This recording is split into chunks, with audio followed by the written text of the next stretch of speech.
Perfect. How did everyone feel about the studio tonight? Good, bad? It was good. It was helpful. Pretty good. Good, helpful. Liked That's good to it. hear. What was that? Sorry, one more thing. I just said I really liked it. Oh, you Like, liked it. Good, good, good. I have a background in databases, so classes like really start to make sense. Like putting everything we've learned into a context that my brain understands. That's good. Yeah, it really is. And as we move into classes, hopefully we'll see that like we started out from like the building blocks, like we said, the very, very small building blocks. And we have to build into something. These classes are the something we build into. For any languages, typically object-oriented languages such JavaScript and Java or whatever we want to learn in the future, classes are such an important concept. So that's good to hear that from where you come from your background, you're able to conceptualize a little bit better. But in general, yeah, happy. Hopefully classes has that vibe with everybody else. Okay, I need to exit out of that guy. There we go. All right. So here we are today on the studio. If you are new to Studio Review, just remember, this is very laid back. Feel free to yell your questions out whenever. I won't be looking at lecture questions at all. And we're gonna go and get started. Here we are too. Oh yeah, sorry. One last thing I'd like to call out. Anything that anybody wants me to focus on, any sections? Anything at all? Nope, I'm just hearing crickets. All right, then that means that we're gonna go ahead and go.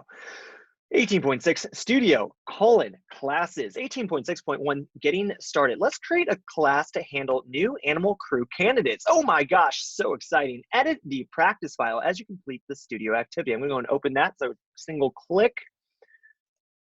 Top right, I'm gonna go ahead and click fork replit. I'm gonna go and fork in. There we go. Let's go and see what they give us here for this practice. They have an index. They give us absolutely nothing, but they give us in the comments. I'm sure we'll get to those here momentarily. On to 18.6.2, part 1 dash add class properties. Number 1, declare a class called crew candidates with a constructor that takes 3 parameters, name, mass, and scores. Note that the scores will be an array of test results. All right, declare a class called crew candidates. Sounds good. Let's go over to the class studio. We need to declare that class called crew candidates. My tongue is totally going to get twisted. And I don't have water with me. Fantastic. All right, let's go and do that class. How do we start creating a class? AKA, we use the class keyword.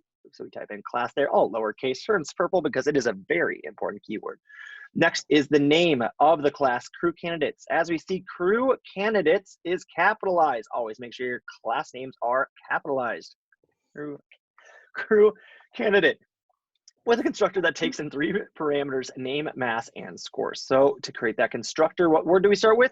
Constructor. So we say constructor, and then we say the 3 parameters that it wants to take in. Mass, not mass, mass, name. Ooh, we're gonna start with the name, mass, and scores. Just like that. There we go. Awesome, awesome, awesome.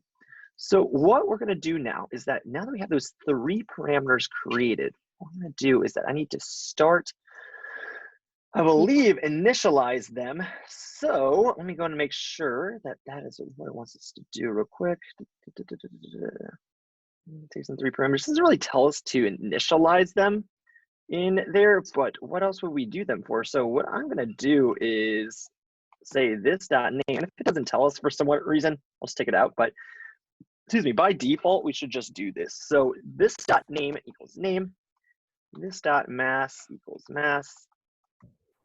This dot scores equals scores. Now remember, these names on the right hand side of the equal sign correlate with what the parameters that are in here. Well, this dot name, this meaning the context of the instance of the class that we're in, is this, that, and then dot name, that is the variable that we're saving, or that property that we're saving within the class itself. So there we go. Awesome. So that constructor is built. That first part is finished. Let's go ahead and double check and know that the scores will be an array of the test results. Cool. All right, on to this one. Create objects for the following candidates. Bubba Bear has a mass and scores, Mary, Manatee, and the Gladiator. Okay, so we're gonna go ahead and take these in. What we're gonna do is copy each of those He's right there. Awesome. So what we're going to do here is we're going to come down here and we're going to create those instances, creating the instances. Easy. All right, so what I'm going to do, also just remember, make sure you guys stay on mute just while we're doing this. Don't mind hopping off mute or anything like that, but apparently there was some background noise today, so I'm just trying to reduce it. Background noise is never fun, especially if you hear me twice. Hearing me one time is hard enough.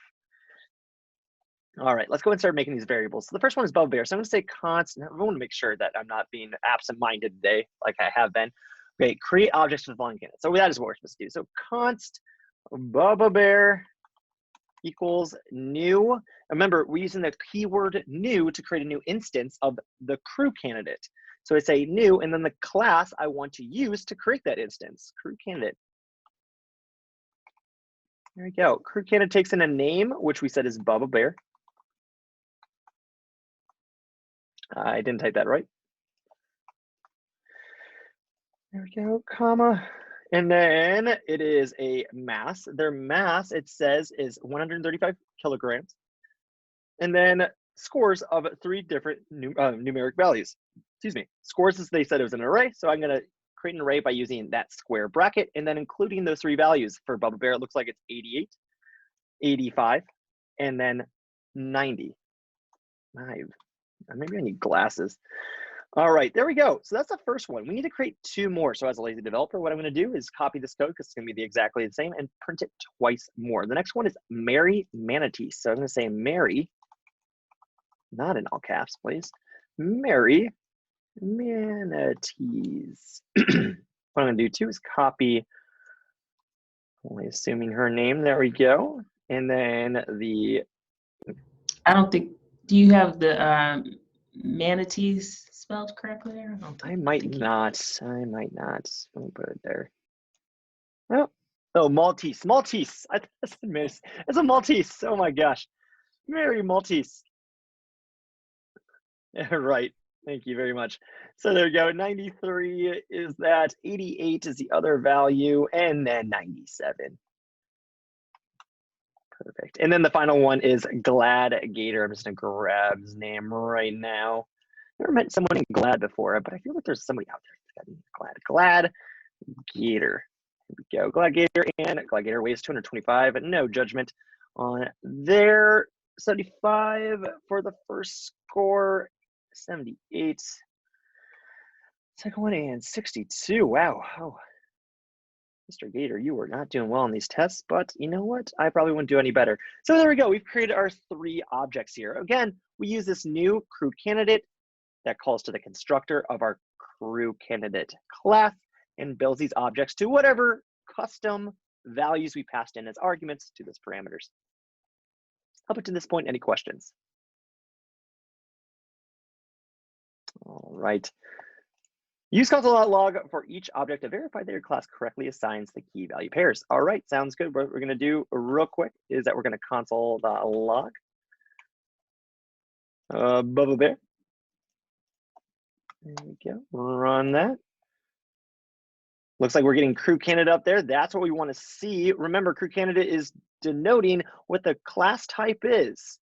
So it's a crew candidate, and that's good because that's exactly the type of class we created Bubba Bear from.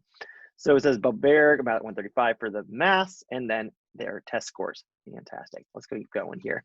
Let's try the Mary Maltese. So Mary Maltese is looking good. And then finally, the Glad Gator. Glad Gator is looking true. Awesome.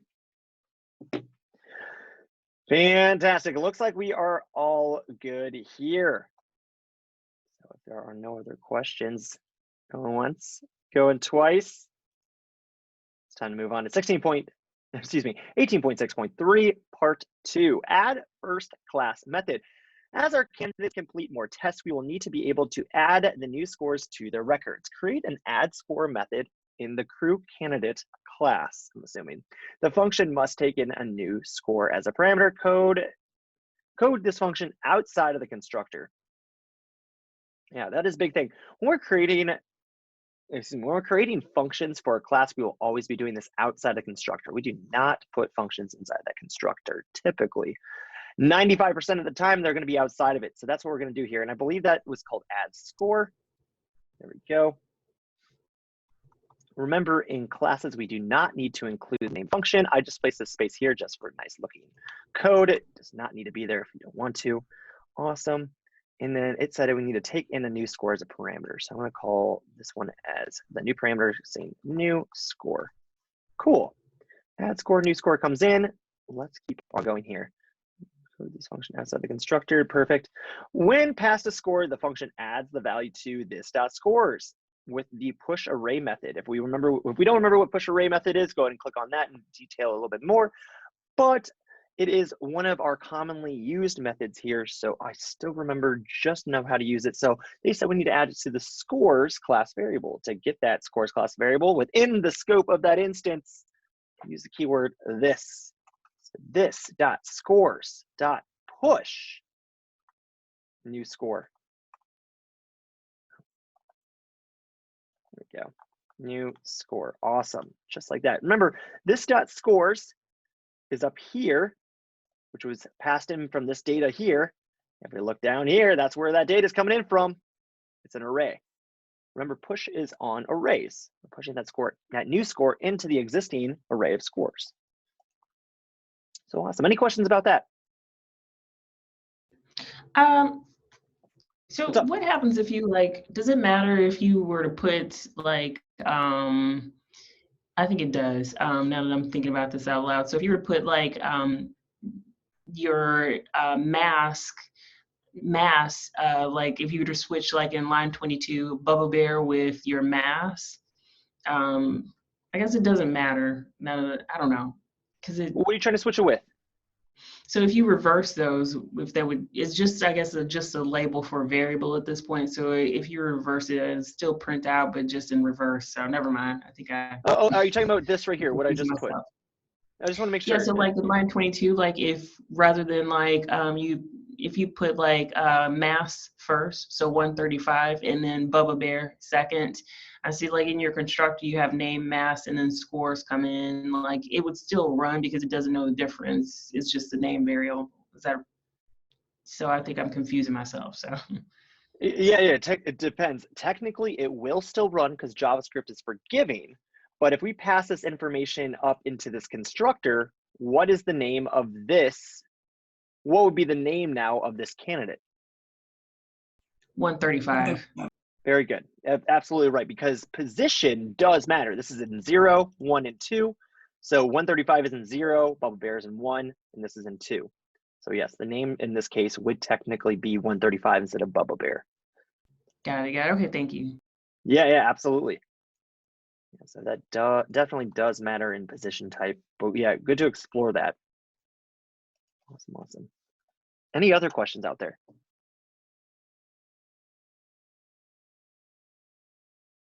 All right, I'm gonna keep going then. Hopping back in here, the third one, test out your new method by adding a score of 83 to Bubba's records and print out this new score array with an object name.scores. All right, so it wants us to add 83 there. So we'll kind of come down here. We always go sequentially, so we're gonna go below Bubba Bear. What we need to do is add 83 to Bubba Bear. Who can talk me through this part? Who's awake right now? Who wants to talk me? Talk me through it. You want to do bear.addScore, or sorry, Bubba Bear.addScore, and then your new score in parentheses. All right, very good. Yes, we added it now. And once it's to print it out, how would we print it out to double check to see if we did this successfully? What's the next step? Console log. Yeah. Yes. Bubba Bear.scores. Very good. Bubba Bear, the name of the variable we want to check the scores for, and then scores. Perfect. Just like that. Let's go and run this and see what happens.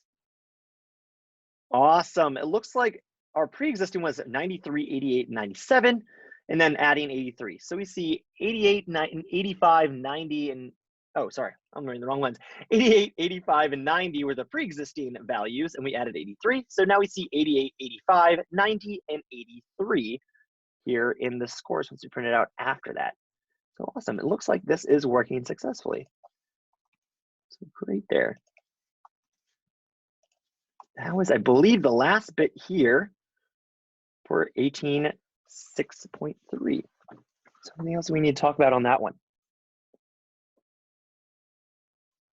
Okay. And let's hop down here to the next one. 18.6.4, part 3, add more methods. Now that we can add scores to our candidates' records, we need to be able to evaluate their fitness and our astronaut program. Let's add 2 more methods to crew candidate, one to average the test scores and the other to indicate if the candidate should be admitted. All right, so it looks like we are doing 2 upcoming functions here. It looks like in, oh my gosh, it's basically a phone number now, 18.6.4.1, calculating the test average. Number 1, add an average method outside the constructor. The function does not need a parameter. All right, let's go ahead and start doing that right now. We're gonna go up here to our crew candidate class, because this is where we write our stuff. I'm gonna go below this add score and I'm gonna put in average. One thing I really wanna call out here, I am setting up this structure very similar to what you're gonna see in every language that we will develop with together, including JavaScript. That inside of our class, the constructor will always go on top. The big thing I wanna note here, the constructor will always go on top, while the methods will always go on the bottom. This is not by accident, this is typical standard, and I do highly recommend it. The only other thing that you'll see added in here in the future, this is Kyle's little thank you for coming to studio thing, is up here you would typically put your class variables. So if you wanted to, when we do start to declare our class variables outside the constructor, class variables will go on top, then your constructor, and then your methods. That is the typical setup of classes that you will see out in the wild, including the ones that we'll be doing here in studio. Just letting y'all know that.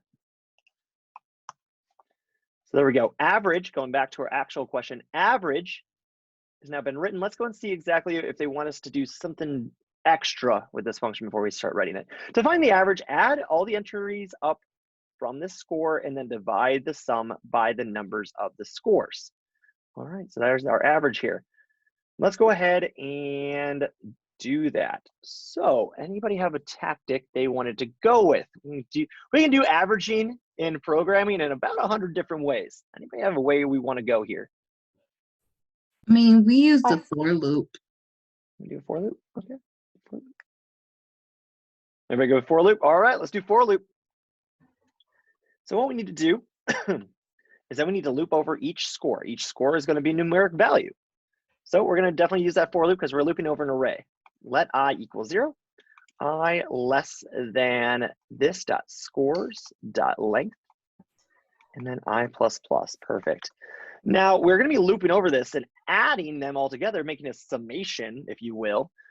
And we're going to have to, in order to do that, we're going to have to remember it every time we iterate over our loop. So to do this, we actually need to have a variable outside of the loop to remember the sum as each number is being addressed in the for loop. So that's what we're going to do here. So I'm going to say let sum equal 0 because all sums are going to start at 0 in any summation. Down here, we're going to say sum plus equals. You can also do equals sum plus, but this is a way to save us some characters. Sum plus equals, and then this dot scores at index I. This is going to get that right out of the array, whatever index we're at, that actual true numeric value, added into sum. So we come down here, we're going to console log sum just to make sure that this works. Remember, we always want to go step by step when we're trying out code. Do not try to code it all at one time. That's how we get lost in our own mistakes. So what we're going to come down here is that we're going to say bubble bear dot average. And we're going to see what it prints out here. Hopefully it's a bigger number. There we go. It says 263. So that means it's a bigger number than any of those others. Sounds like these sums are working properly. So I'm going to just assume right now that this thing is summing it up correctly. So there we go. So let me go back over to our thing. It says that we need to divide the sum by the number of scores. So what I can do is I can say return sum divided by that slash and say this dot scores. This is score. Scores dot length. Okay. There we go. Absolutely. Very good.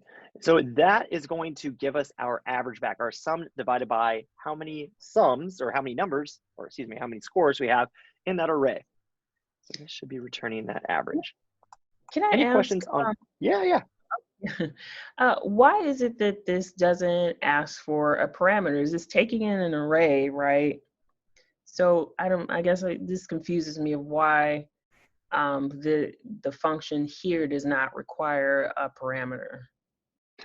So I'll return that question with a question. What parameter would you want to add? It so doesn't it take in an array? Which array does it use? The one that's in the class. What's I mean, special I about guess that the array? scores. What's it called? Just for make sure we're talking about the same one. What's that array called? It's a, This dot scores. so what's the actual variable name? You told me two things. You said this and scores. Which one's the actual variable name? I guess I'm getting confused now. Sorry. No, you're okay. So the variable we're working with is scores. Mm-hmm. Scores is a class variable. What does the keyword this mean? The instance of, like, I know it is, like, I'm not sure. No, it's okay. It's okay. So this means the information that's stored within the class already, the instance of the class. Think about yourself versus myself. We're two independent person objects. Mm-hmm. My name is Kyle, so my property name is Kyle. So my name property is Kyle. So this dot name for me is Kyle. This dot name for you, and I do not want to butcher your name, and I apologize. I have terrible names, but is it? Can you actually give it to me one time? What is it? You just say Aisha. Aisha works. Aisha. Okay. I love that. No. I was like, I looked at the spelling. I was like, okay, I don't want to. Yeah, I'm absolutely terrible names, and I apologize. So you said Aisha? Yep. Mm-hmm. Yeah. So this dot name for you would be Aisha. So this means the context of the object you're talking about. Okay. So this dot age for me is 29, and this dot age for you is whatever your age would be. So this means the context of the object you're talking about. When we're down here for Bubba Bear, we are talking about this dot scores. This is the scores inside of that object. Remember, our name's inside of us.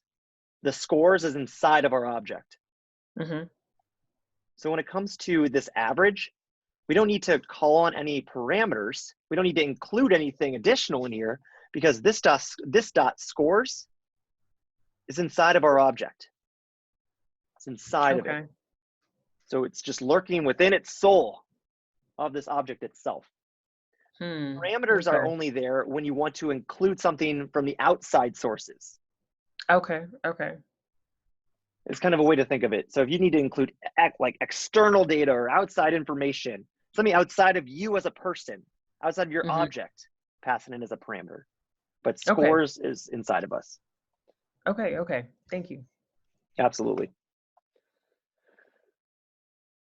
Perfect. Any other questions there? Great question. Just of why we had to include that information there. Anything else?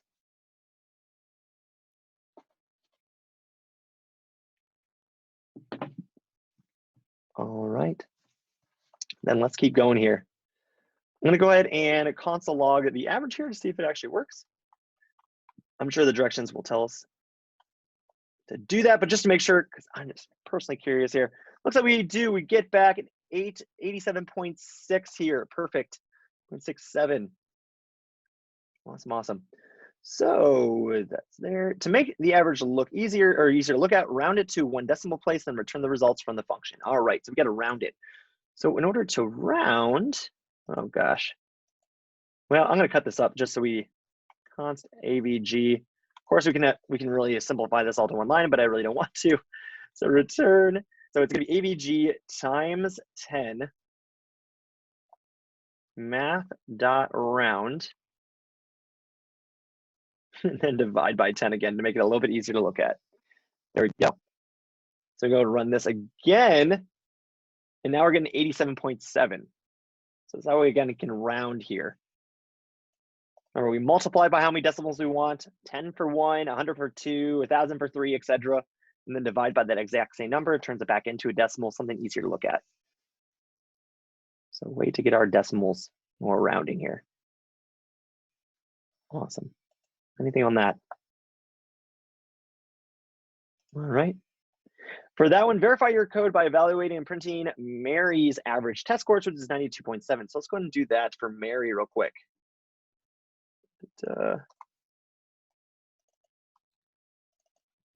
Awesome, save that, come back over here. What am I doing? And we run that, and it is 92.7. They said it was 92.7. Fantastic. It looks like our averaging function is running properly. So cool beans.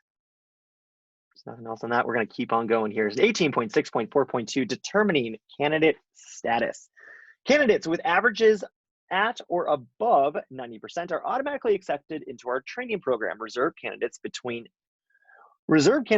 averages between 80 and 89%, while probationary candidates average between 70 and 79. Averages below 70% lead to a rejection notice. Add a status method to crew candidate. The method returns a string accepted, reserve, probationary, or rejected, depending on a candidate's average. All right, so first things first, let's start writing this status function. What we're gonna come back over and do is underneath average, I'm gonna write status, close parentheses, close curly brackets. There we go, we've started to write this. Haven't heard of any returns that we need to do, haven't heard of any parameters, just wanna start writing the function, so let's keep carrying on. 2, the status method requires the average test score, oh my gosh. The status method requires the average test score, which can be called as a parameter or from inside the function. That's correct. Methods can call other methods inside of a class. What? Just a reminder to use this keyword. Absolutely right. All right. So what we're going to do here is that what we need to get is the average of the candidates. So it says first we need to get the average. Then we need to judge the average to one of those 4 classifications, I guess we'll call them. That was like accepted, rejected, etc. And then return the classification. Again, it's the accepted, rejected, etc. So I just want to make those notes. This is what we're going to have to do in order to get this step done. So first things first, get the average of whoever we're talking about. So what we're going to say here is let my average, or candidate average, let's call it candidate average, this is not my average, equals this dot status, or sorry, this dot average. If we did this dot status, it would give us an infinite loop. That would not be fun. So this dot average, what this is going to do is call up to this average function here. And again, it's going to use this dot scores. Whatever object's scores that we're in, it will get those scores and do the average for. And then it'll return it back down here to candidate average. Yes, that's right. Okay. So there we go. So now we're getting that candidate average. The next thing it says to do is that if it's above 90%, that we accept them, automatically accepted. Yeah, and then it gives us all these other like thresholds. So let's go ahead and deal with that first. So it looks like what we can do is that we can write 1, 2, 3, 4 different types of conditionals here. So we can do a 4 type of if statement, a chained if statement, if you will. So if candidate average is greater than, well, let's see, actually see, this is the tricky part of it, is that you really got to, like when they want you to do these numeric thresholds, really got to see if it's at or above it. So it says averages at or above. Okay, at or above means equal to or greater than. So what I mean, or what I need to put there is greater than or equal to 90. Then what we can do is immediately return accepted. I believe that was the term it needed this to do. Now you could also just say this to a variable too and then return it. That's fine also. A-okay. Whatever works for you. I just shorthanded it a little bit and returned it right from there. And it looks like accepted was the correct word. Next one was reserve. And this one is between 80 and 89. So if, or excuse me, I'm going to chain these. So else if candidate, oh my gosh, IDATE, candidate is greater than 80? Candidate average. Doesn't it have to be candidate average? Yes, it is. It does. Average. So greater than or equal to 80. And candidate average is less than 90. Then we need to return reserve. Now, why we don't want to do less than or equal to 89, just real quick on this, why we do not want to do this is because what happens if it's 89.1 or 89.2, 3, 4, etc.? We're going to miss a whole number there. So we need to do everything that's like from 89.9999999 and lower. Hence, we need to do everything less than 90. So less than 90 there. Let me say reserve. And then we do this for the next one here. We say, basically it's the same exact thing as this one, except minus 10. So it says 70. This one is 80. And we return, was it oh gosh, barely spelled probationary. Sure, why not? I'm going to copy that. Still happy I spelled old yellow right today. There we go, return probationary. Awesome, awesome. And then finally, if you are below, oh wait, oh, is there one more? Rejected. 70. Okay, so it's below 70, then you're immediately rejected. So if you weren't accepted, reserve, or probationary, can you be anything else but rejected? Unfortunately not. So all other people, if you're not around those, you are return rejected. So we just do an else. We don't even have to do a conditional there. We can just say else return rejected. Awesome. All right, and that means all paths there do return something. Fantastic.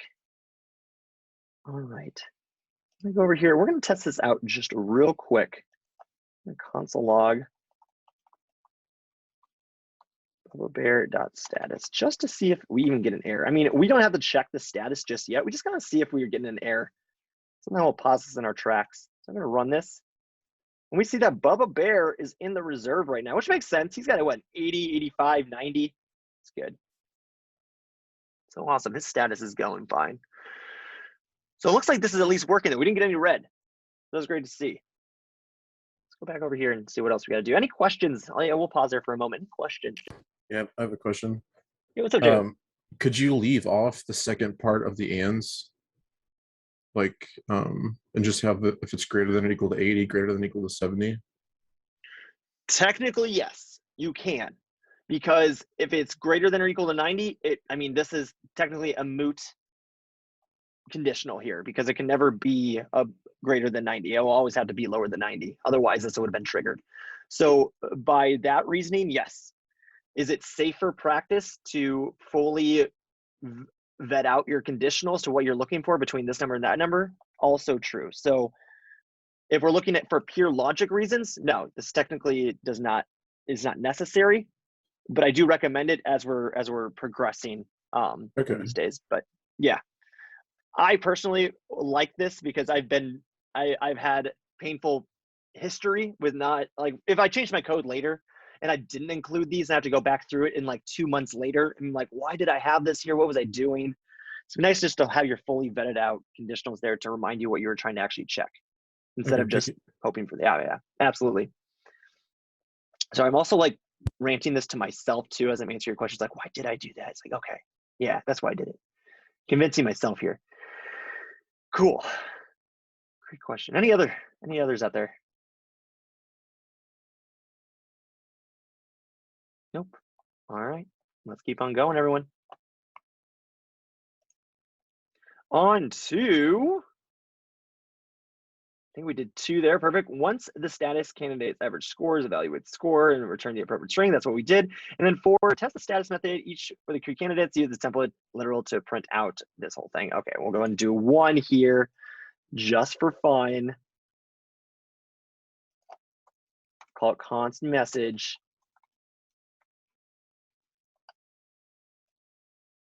And what we're gonna do is $, Bubba Bear dot, I believe name, earned an average score, $, curly brackets, Bubba Bear dot, what was it?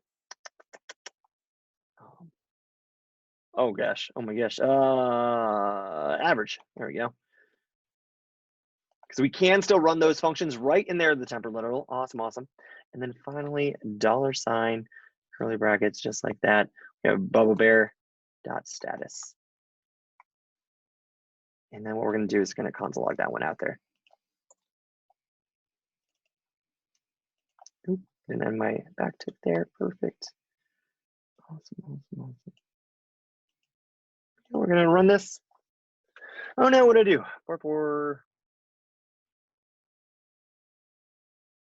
63. What the heck did I do?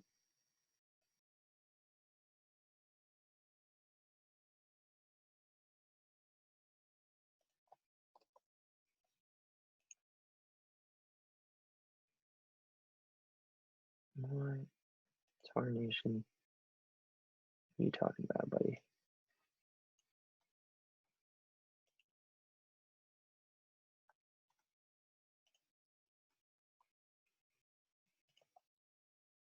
Replit, you are just not being a good person today. You know what? I don't care because it's the last one with Replit. Everybody ready to wave bye to Replit? Maybe not. Maybe not just yet. Okay, so it wasn't lying to me. All right, what did I do wrong? Let's see. Oh, these are always the fun ones because it's like. Is there something on line 51? Looks like there's a tilde 51. Yeah, okay, that's super weird there. Line 51, Yep. he said? Yeah, Oh, it that's is. Oh my gosh, I was like, why is it in other colors? Thank you so much. Yeah, there it is. I'm gonna run that. Thank you. You Perfect. still have What was that? you're good. Sorry, I thought I saw a straight tilde. No worries. No, perfect. Got that other one out there. Awesome. Okay, Bubba Bear earned an average test score of 87.7%, and that's the status of reserve. Fantastic. That's what we want to see. All right. Any questions up until this point now before we keep moving forward? I thought that was actually a spot on my monitor. And when I tried to like get it off, it was actually the tilde on the screen. Perfect. Oh. I got it off for you. I actually did find a spot on my monitor while I was looking. I don't know if you guys can see. My screen is super dirty. I'm yelling at it all the time. You wipe it off. All right. Any other questions out there? All right. Let's keep moving on then. On to 18.6.5, part 4, play a bit. Use the 3 methods to boost Gladiator's status to reserve or higher. How many tests will it take to reach reserve status? How many to reach accepted? Remember, scores cannot exceed 100%. All right. This is a fun one. I always like this one. Who can tell me what approach should they take? Or give me a hint on how we can start this. I think we got an idea.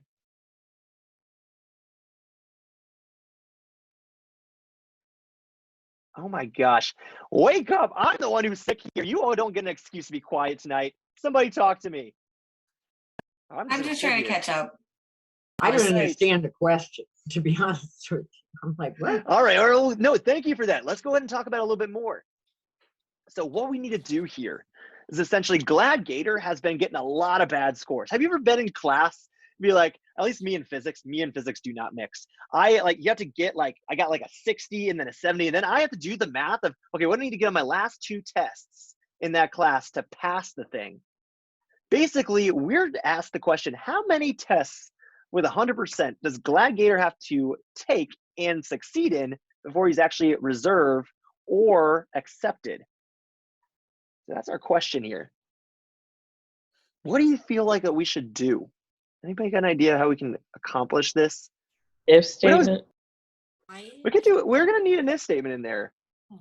To evaluate. While loop.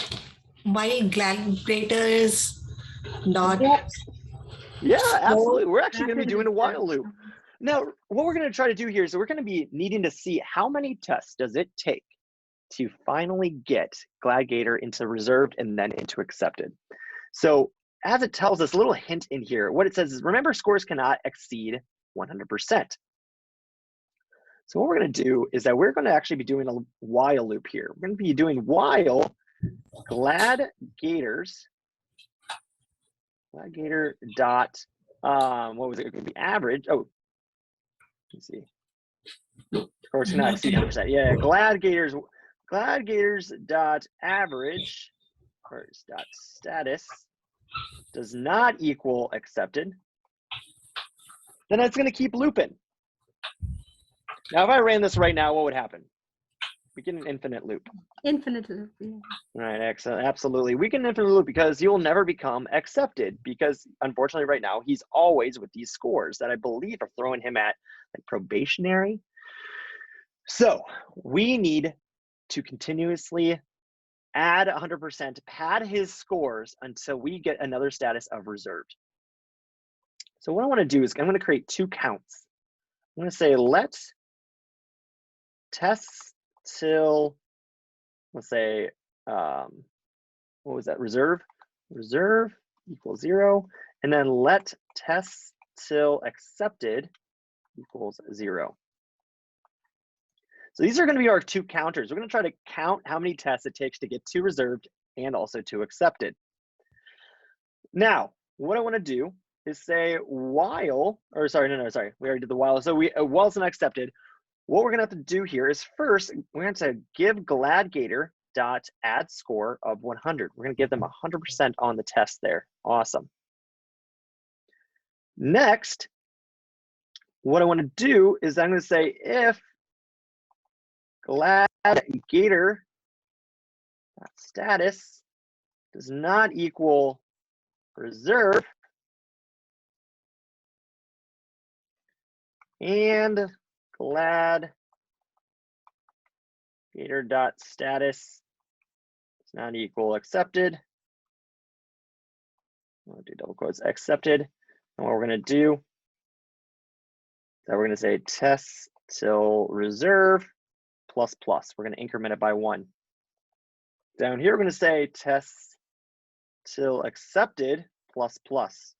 Because we're doing it out here outside this if statement, because remember, if it's accepted, then when this while loop breaks automatically, someone will have to, excuse me, account for that. So because of that, we actually do not need this part of the conditional either. Because remember, we did this up here just to kind of protect us, like, okay, well, it's not a reserve. It means he's still probationary. Then we need to continuously add. This is another test we gave Gator to try to boost his score. But over here, we're saying, okay, if it's not reserved or accepted. Remember, we don't need this portion, like I just mentioned below, because the while loop will be checking that. We can actually remove that. So this is actually all we need right here. And finally, what we can do is say console.log test till in reserve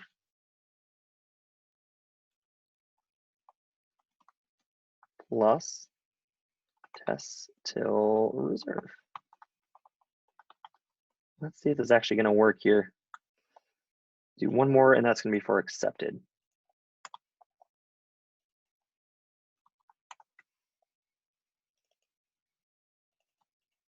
All right, everyone ready? Moment of truth. I go in console log, or sorry, comment out the other console log there. Run this. So it looks like tests until that Gladiator is in reserve is 2 tests, and then test till he's accepted in the 6. Now, instead of doing the while loop, one thing you could have done is doing it just line by line to see when he's actually be status. How we could have done that is Gladiator dot add score of 100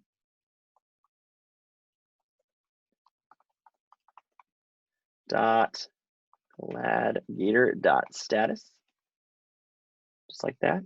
So what we could have done is step by step here to see how many it takes. So let's go and see 1, 2, 3, 4, 5, 6. That's what Emma just says. Let's go and double check to see if this actually works. Let's go and see. Run this. So it looks like probationary, reserve. So that's exactly what he needed. One test, and then the second test, he was in the reserve. So 1, 2, 3, 4, 5, and the sixth test, he's accepted. So we just verified our while loop by doing it line by line over here. It's a good way to do it because you don't always remember or know if your while loop is truly working until you really verify it against maybe the long way, at least some other external data. So here we just verified that the while loop we just wrote does actually work. So pause here for a moment. Any questions on that?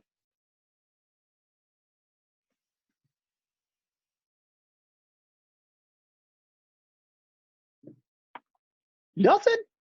Nothing at all. Can I see what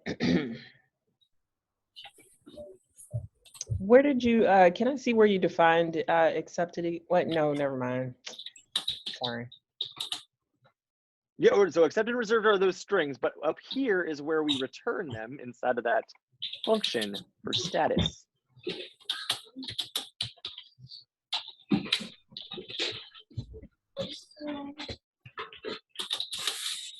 I'll put it down here to the while loop. Any questions about the while loop? Or just anything? Because I believe to this point, everyone, we are finished here. How about if instead of adding fixed 100 score, we add a random score up between 70 and 100? We definitely can. Yeah, so we'd have to randomly generate our score. So, No, there we go. So here's where we're plugging in our stuff. So if we wanted to randomly generate a score between 70 and 100, we definitely could do that. I'm gonna have to remember my const. Let's see. Let rand score equal, what is this? Math.floor, math.random times maximum, which is 100. Was it? Oh my gosh, I always forgot. Minus 30? Minus 30? Oh, I can remember my random stuff. Let's see. Let me call back.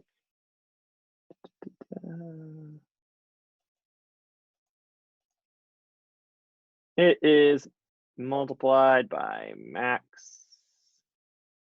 So max is that, minus is 30, 70, plus our minimum, which is 70. Okay, there we go.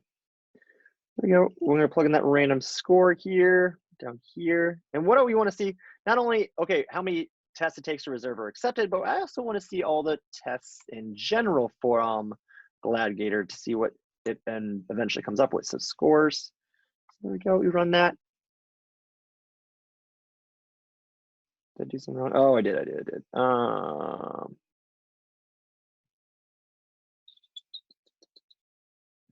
I'm just that there. Yeah, cool.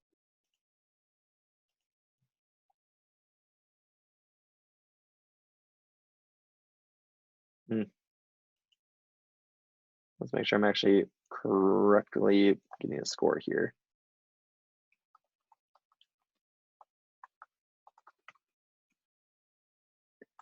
There we go. That's how floor is using it correctly, right? Yeah.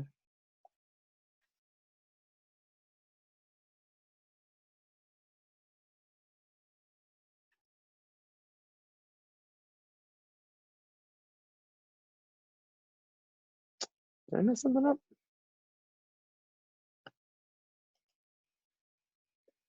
All right.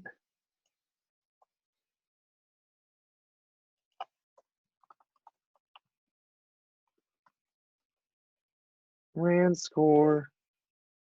And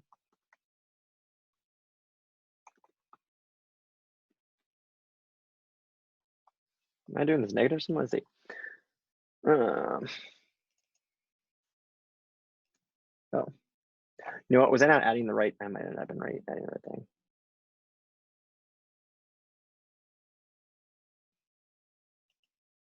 What? Why am I going crazy right now?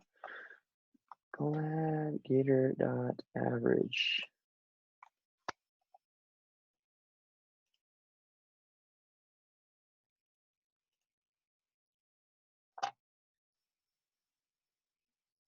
Am I going absolutely insane? Anybody see any issues right now? No, because I'm like following along with you, and mine isn't doing that. I don't know why it's going crazy. I don't know either. Let's see. Oh, so it's still the average. So technically, no, we can never reach to, it could take up to, yeah, okay. It could take up to a lot. So to answer your question, we can, but we might have to, I'm sorry, I'm just trying, I had to do the math in my head real quick. So we can technically do this. It might take the machine just a little bit longer, because if you look at it, we're trying to get to accepted, reserved and accepted. Accepted is above 90%. If we are taking a number between 70 and 100, what we're trying to do is we're trying to outweigh the values of 70 to 89 by values of 90 to 100. So basically, we're looking at a 2-to-1 ratio between our scores. So what that means is that this could possibly happen, but it's highly improbable for a long time for it to actually happen, because our bad scores outweigh the possibility of getting our better scores to get into the accepted range for Glad Gator. Granted, this is how you can approach that problem, because this is all working correctly. But if you look in here, there was barely any 90 scores, and just not enough to outweigh, or enough to sway the average to above 90.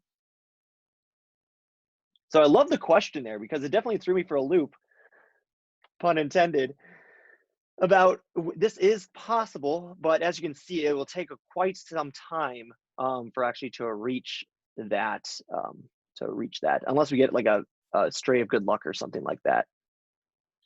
Can you explain line 60 once more? What does this 100 minus 70 plus 70? What is it? So yeah, for this one is a random number generator. So it's 100 is the maximum, 70 is the minimum number that you gave me for the constraints of that randomization. So for this is what we're going to be using to create a random number. We went over this one, I think, in lecture 8 or 9. So if you want to read more into it, feel free. But yeah, this is how we get a random number. Okay. Yeah, absolutely. But yeah, great question there. It really did, like, maybe puzzles. Like, what the heck is going on with this thing? Thank you so much. Yeah, absolutely. Any other questions? Not like that. I can only take one of those tonight. That was a tricky one.